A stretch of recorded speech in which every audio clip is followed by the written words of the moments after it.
Hello सखी सहेली, मैं आपकी दोस्त भारती। आज हम फिर से आईब्रो को शेप आसान तरीके से दे उस पर वीडियो लेके आए हैं क्लास 2 में। तो सबसे पहले हमने आईब्रो पर टेल्कम पाउडर लगा लिया है और फिर उसके बाद हम जो हमारा आईब्रो का धागा है उसकी कैंची बनाकर हमने धीरे धीरे से एक एक बाल निकालने हैं। तो आप देख रहे हो कि हमने इस वीडियो को काफ़ी स्लो किया है। काफ़ी सारी सखी कह रही थी कि उन्हें फास्ट मोड पर जो वीडियो होती है उन पर मतलब समझना बहुत ही कठिन हो जाता है। अगर धीरे से आप करके दिखाओगे तो उन्हें थोड़ा समझ में आएगा।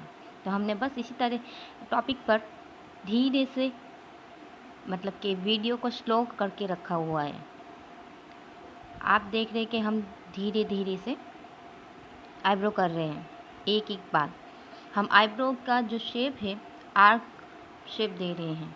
तो आर्क शेप दे रहे हैं तो हमने उनकी जो आईब्रोज की ऊपरी लेयर होती है उस पर हम उसका पहले शेप देंगे। उसके साथ साथ हम फोरहेड भी क्लीन करेंगे। फोरहेड के भी थोड़े थोड़े बाल क्लियर करते जाएंगे, रिमूव करते जाएंगे ताकि हमें आईब्रो का उभार देखने को मिले।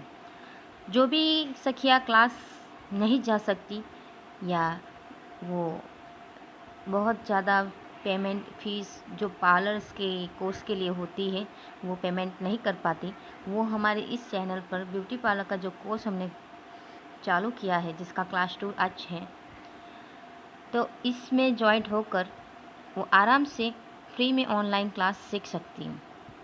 हम ऐसा भी नहीं कि रेगुलर हर रोज़ हम डाल रहे हैं, हम उनके प्रैक्टिस के लिए थोड़ा दिन के गैप 1 या 2 का डालते भी हैं।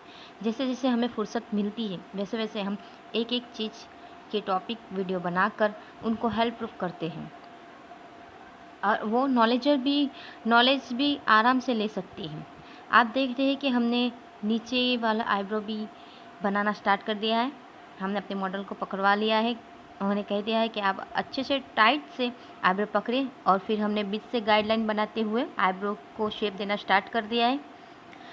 बड़े अच्छे से समझे कि हमने जब गाइडलाइन दी है, अगर गाइडलाइन देते वक्त या आईब्रो करते वक्त धागा टूट जाए तो फिर से हमने धागा लेकर स्टार्टिंग कर लेनी है और एक एक बाल निकाल रहे हैं। आप देखिए एक एक बाल हम आराम आराम से निकाल रहे हैं। अब भी अगर आईब्रो का थोड़ा बहुत शेप देना आता है तो आप ये वीडियो को 2-3 बार ज़रूर देखिए ताकि आपको समझ में आए। सखी आप भी देख सकती हो कि हमने आईब्रो का जो शेप है वो दे दिया है। अब आखिरी के जो बाल होते हैं उसको शेप देने के बाद जो भी हमारी आइज़ पर एक्स्ट्रा हेयर होते हैं उन्हें भी हमें रिमूव करना है। तो हमने थ्रेड को अच्छे से टाइट पकड़कर फिर उससे उसकी कैंची बनाकर थ्रेड की हमें उस हेयर को भी रिमूव कर देना है। आपने देखा कि हमने आइज़ के जो भी बाल थे वो भी हमने निकाल दिए हैं। तो इसी तरह से आईब्रो को हम धीरे से आराम से शेप दे रहे हैं और आप भी ऐसे शेप दे पाओगे। अब आप देख रहे हो कि हमने इस पर कोई पेंसिल के कोई भी एक्वा लगाकर शेप नहीं दिया है, बस हमने मोटी सी आईब्रो की है आपको सिखाने के लिए। और इनको भी मोटी आईब्रो आर्च वाली चाहिए थी, उन्हें पतली आईब्रो नहीं पसंद। तो आप भी अपने क्लाइंट के अनुसार अपनी आईब्रो मोटी पतली रख सकते हैं। उनकी आईब्रो पर भी निर्भर होता है कि उनका आईब्रो पतला है मोटा है, उस पर भी निर्भर होता है। अगर उनकी चॉइस है मोटा है फिर पतली करो तो आप पतली भी कर सकते हो। इसी तरह से आप आईब्रो को शेप दे सकोगे। आप देख रहे हो कि हमने आईब्रो का शेप दे दिया है। हम अब दूसरी आइज़ का आईब्रो है जो उसको करने जा रहे हैं। उसको टैल्कम पाउडर से अच्छे से लगाकर फिर हम थ्रेड से उसका भी आईब्रो स्टार्टिंग करेंगे। तो एक एक बाल को हम थ्रेड में फंसा कर निकाल रहे हैं। आपने भी धीरे धीरे ऐसे धागा रखना है। कैंची जो हमने धागे की कैंची बनाई उसे रख कर फिर एक एक बाल निकालना है। रख कर फिर उसको ऐसे उठा लेना है, रख कर उठा लेना है। फास्ट मोड़ पर नहीं करना है। अगर आप भी 1 या 2 बार कर रहे हो फिर भी आपने धीरे से ही करना है।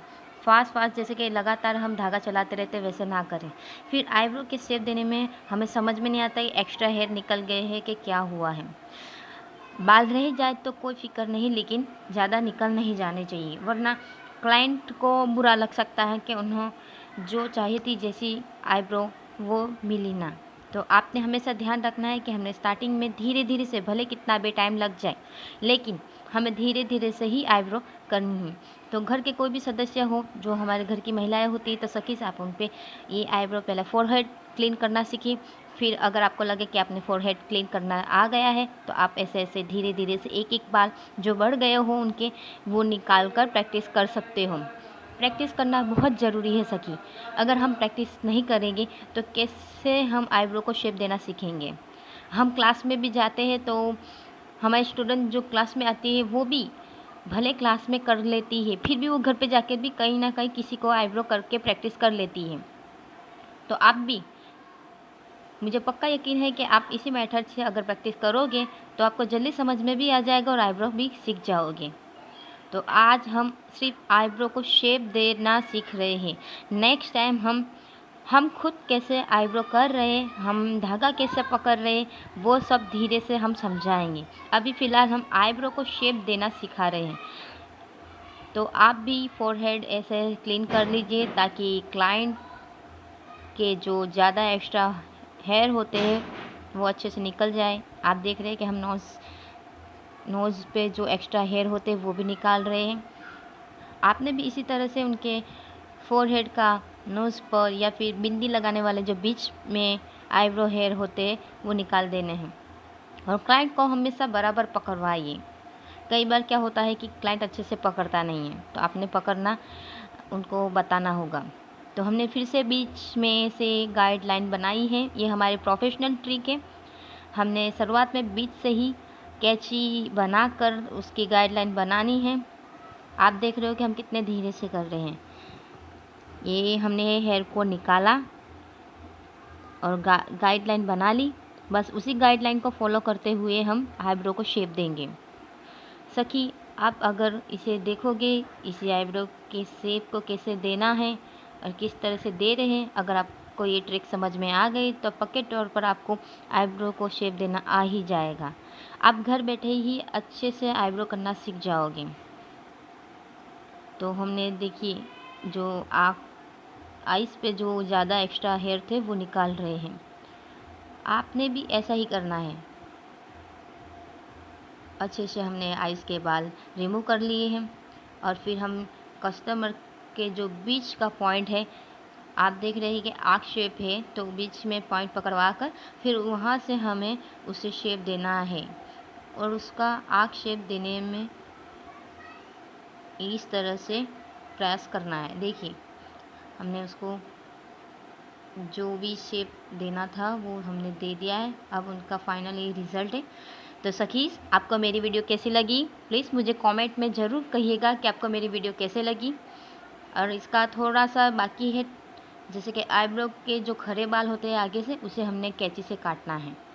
कैंची से काट लीजिए तो आपका फाइनल रिज़ल्ट देखने को मिल जाएगा।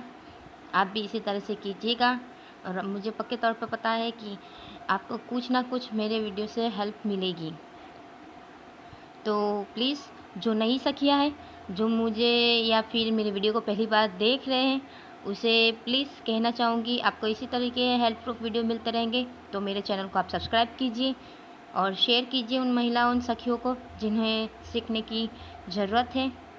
तो सखी, आपको मेरा वीडियो कैसा लगा मुझे कमेंट में ज़रूर बताइएगा और मेरे चैनल को सब्सक्राइब कीजिए, लाइक कीजिए, शेयर कीजिए। कमेंट में मुझे बताइए कि आपको और कौन सी वीडियो चाहिए, तो मैं उसे अच्छे से बना सकूं और आपके सामने ला सकूं।